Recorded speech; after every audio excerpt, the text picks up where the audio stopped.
that to see what you feel is real. I mean, Fire in the Sky was a movie by Travis Walton. It was on TV again last night. I saw it so many times, but I watched it again. But one thing I've realized, I don't know how much you keep up on that kind of stuff. TJ and I were thinking about doing a show just on TV shows and movies because there's so much going on. And truth comes out that way. When famous people in like the movie world write movies, they put a lot of truth in it if they can. Like Spielberg, when he did that series of 6 movies, whatever it was, he pulled up every fact he could about aliens and UFOs to put it in that movie. I don't know if you know this much about X-Files. X-Files was real. It wasn't a make-believe, let's tell a story today. It was based on actual police documented stories. And so when you see them, people say, well, that's crazy. It was based on real facts. The thing that changed X-Files is they put the whole UFO thing in it, and it was like every 3 weeks they would be dealing with aliens and stuff. So they put out a movie, and it's the first X-File movie. It's incredible because there's so much information in that that's real, which I've proven to myself and by certain people I'm with. So when I'm hardcore. I mean, when I say that, I don't accept anything too easily, and it has to be proven to me, to myself, in my own way. Like you said, you saw it. Now nobody can take that away from you. But if I told you the same story, you might not believe it. You might not even care, because until you experience something yourself, it's not really as important as when somebody else is saying it. And the other part of the UFO world. Before I saw that, I when people came up and told me, they were like, "Yeah, there's UFOs." What are you talking about? You got to be out your mind. You know what I mean? And right. Like I said, that's the one part that when I seen that, I was like I still don't understand. So, I'm still trying to figure out why they moved that quick, why they didn't turn around and show up. Because I heard if you see them, that an alien ship was going to come down. And I started looking into some of the people that came to me. I was like, was all the people telling me the truth? I don't think everybody that came to me was telling the truth. I think some of these stories that they told me were kind of out there, But some of them they actually did turn around and tell me that they won't. A lot of times they won't show up, just like you were just saying. Well, here's the thing. They won't let you see. We have to realize there's multiple races here. I say the number's about 8, not 47, 48. The ones that are mainstream, the ones that fly over us, take people, and all those kind of things. Sure, there's thousands of races from here to multi-universes away, but you're all not coming here to say hi to the human race. Any race comes here with an agenda. And it's not to wave to everybody, say hi to everybody. They're not at that point. It could change tomorrow, which I think it's going to change soon, when they will make themselves known. I mean, they have always been here. It's not like, let's just go to planet Earth today. They've been coming here for a long time. And then if you look at history, you can see when the planet changed and the peoples changed, the people died off, new people were here. All the things, you have to realize something else was involved, not just weather, not just this and that and the other thing. So the races that have been coming here pretty much control what happens to the planet very shortly. But the other part of that is, what do they really want us for? And I dive into that a lot because most people don't want to hear it. And then when I was getting back to proving things, there's programmed experiences. If I hypnotize somebody, I can give them an experience and make them believe it. Now, I never became part of the hypnosis society because they don't tell the truth. They don't know half of what they say they know, and they say you can't do things which you can. So I never wanted to be part of that. because the first thing I learned is you can make a person do anything that you want them to if you can hypnotize them. I mean, some people cannot be hypnotized because they're pretty much awake and aware of that. But there's another way called preconditioning, which I work with a hypnotist who work with children. And believe it or not, it's harder to hypnotize a child than it is an adult. Because to be hypnotized, you have to still the thinking and get a person to focus on one thing. So when children try to get hypnotized, they're all thinking of going out and playing, running down the block, jumping in the pool, whatever. So it's really hard to keep them focused. But what I noticed, and I found out to be true for myself and the people that I have seen, when people say they get abducted, if you use the word abducted, now the new word they translated, which came out maybe within 10 or 15 years ago, I guess, but more so over the past 10 years, experiences and people that believed they were in their bedroom, sat up and the alien was there, said, you want to come? And they take them and they bring them somewhere and they sell them stuff and then they bring them back. That's what they believe. I mean, they could tell you a great story. I can name a bunch of people out there that mainstream in the whole world, and they have these great stories to tell. But you have to listen to the story. And what I've been dealing with, I haven't been able to talk to TJ too much over the past 6 months, whatever. And what you need today, what people need today, is something solid to hold on to.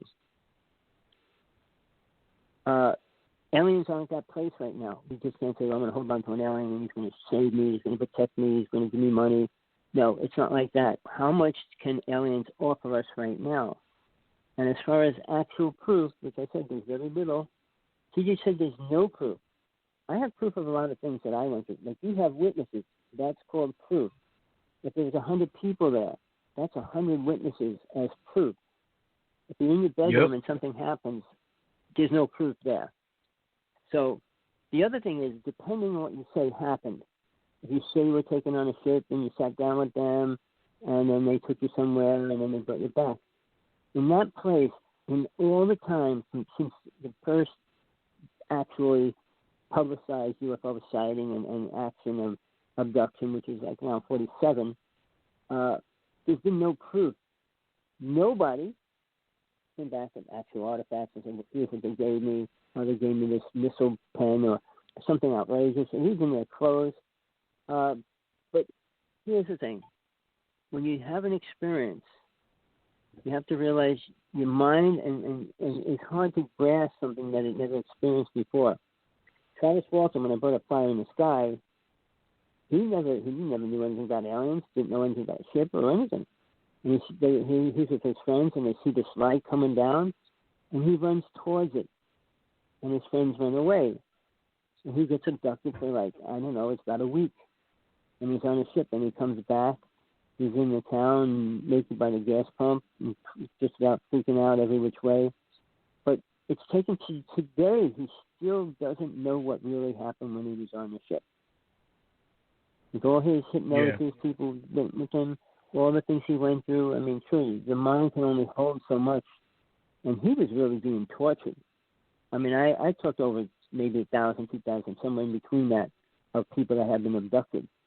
And I know people that lost their children, had children, and all those kind of things. But here's the thing. Most of them, it's a simple procedure that aliens do to them. They take a sample of your blood, take a sample of your semen, or your ovaries. Now, blood is useful to them. Aliens come here for blood. They don't come for DNA like we do. We talk about DNA. They just need blood. And they say, well, just one blood O, negative O, or whatever it is, there's only a few people that have it, makes them an alien. It doesn't make you an alien. You're still a person. So all these little things that we deal with, and we want to focus on what we can do for ourselves, is when you get little bits of proof, like we have the witnesses, we have pictures, that's proof to you. But see, technology today, picture's not proof enough anymore, because you can make any picture 10 times better on a computer, even 10 times worse. Yep. If we make it perfect, then people say, oh, that's a computer picture, which most of them are. I mean, but now people in the whole town see them. One of the greatest stories, I think, is in I don't know what country it was Africa or Australia. Big difference, but a schoolroom went out into the schoolyard because the ship landed, and the aliens walked over to the children, and then all the children went back into the classroom, and then their teachers asked them, "What did you see? Draw what you saw." Those were pictures of the same thing. So, and then the ship took off. So when you have that many witnesses, it becomes a lot more real, and that we don't have to prove as much. Because with hypnosis, you can hypnotize groups of people and make them believe the same thing as well. So it's a hard place to get the truth and pull out the truth out of stories. Like, I was next to an island. They can't abduct me, so I didn't go on a ship. But I saw 2 ships get blown out of the sky as well. So, I don't have to prove these things to myself and trying to tell somebody else, well, you don't have proof. Well, some things I don't, but some things I do. Like TJ said, when I saw Bigfoot, I was right next to it. And I was running back to the truck because I didn't have my camera on me. And I'm screaming, get the cameras out. And I thought it was running after me, so I thought we'd get pictures of it when it got close to the truck. But it didn't come after us. But what did happen, it was screaming for over 5 minutes. Every 30 seconds, it would let out the loudest, scariest scream you ever heard.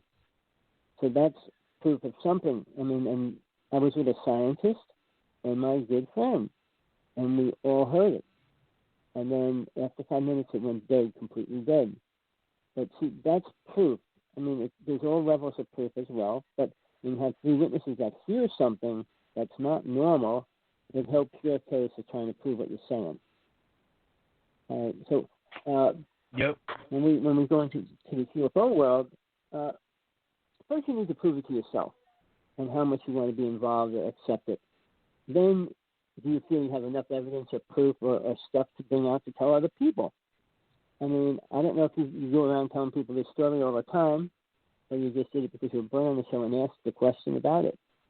About what I filmed in the night, every night when we filmed ships and different things. Oh, we filmed a cool ship last night and things like that. So it was always coming out of my mouth when people hear it. Sure, most people did think I was crazy.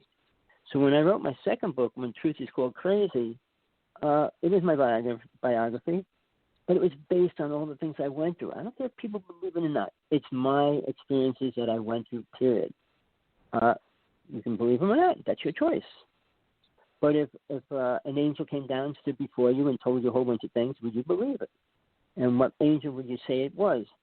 So there's so many different aspects to it. But in the long run, if you're trying to prove something, you have to put diligence of time and checking and experiencing in. I had to see over 2,000 ships at least in my life. I don't even count the ones I see 4, 8, or 10 in a half hour every morning. So I got this light that flashes me the one time it blinked at me 120 times. So it was there for about 10 minutes. In that time frame, I thought I was recording the whole thing, and when I looked at my camera was frozen. So, like I said, if they want you to see it, they let you. If they want you to record it, they let you. If they don't, you don't do either. So it's an interesting place to be, but my take is different than most other people. I don't force anybody to believe what I say. I just said, if they're good, let's see what happens when they do something good. All I can prove, and I know is proof, is all the bad things they do. Now, I had 3 women friends. One of them lost a child at 8.5 months pregnant. She went into the hospital. They did a sonogram, or whatever they call it, of the baby this day. She went home. The next day she woke up. She wasn't pregnant no more. She went back to the hospital, and they said, no, you're not pregnant. There's nothing in there. So they didn't even know how it could have been removed. Like cattle or mutilation. They don't know how they do it, and they still try to say it is people. But it happened twice. A year later, it happened to her again. And they took this second child she was having. About a year passed, and she was allowed to see her children. They told her, you're going to see them one time. And they took her on a ship, and they showed her children. So her proof was solid. I do a show every Tuesday. We try to do it every Tuesday. So much has been going on in her world and my world.